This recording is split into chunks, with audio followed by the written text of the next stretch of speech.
নিকেতনের পদ্মপুকুর।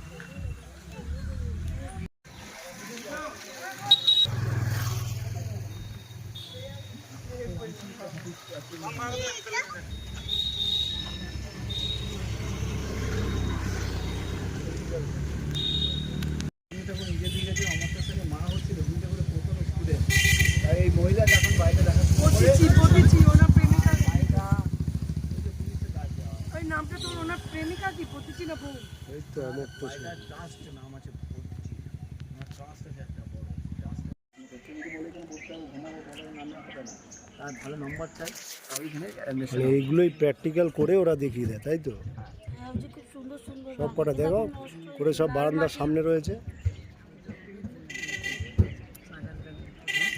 দেব ঘোষের বাড়ি, বাবার নাম কালীমোহন ঘোষ, 1930 সালে এসেছিলেন। আগে খড়ের চালে ছিল, বারবার নষ্ট হয়ে যাবে বলে টিন দেওয়া হয়েছে। শান্তিনিকেতনে ভেতরে সবাইকে ঢুকতে দেওয়া হতো, কিন্তু ভেতরে ঢুকে নিজের নাম ফোন নাম্বার দেওয়ালে লিখে দিচ্ছে, মানে নির্মাণ হয়ে যাচ্ছে। সবাই তো সমান নয়, আচ্ছা, কিন্তু কাউকে ঢুকতে দেয় না।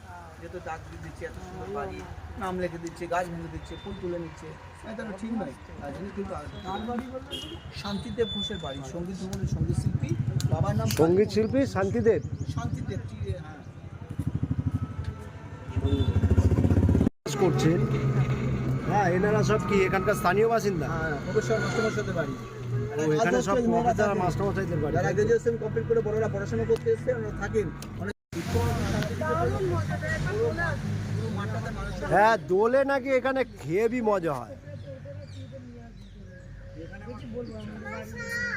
সব হলদে শাড়ি পরবে, সাদা শাড়ি পরবে, ছেলেরা হলদে পাঞ্জাবি, সাদা পাঞ্জাবি পরবে। প্রচুর ভিড় হয় না এই জায়গায় তখন?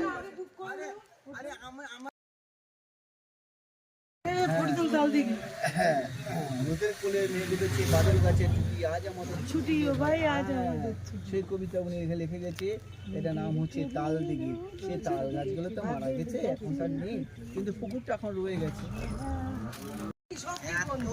এটাই হচ্ছে ওই শান্তিনিকেতন ইয়ে মেলার মাঠ। এটা কি মেলা হয়? এটা কি মেলা হয় এখানে? পৌষ মেলা, 7ই পৌষ 23শে ডিসেম্বর।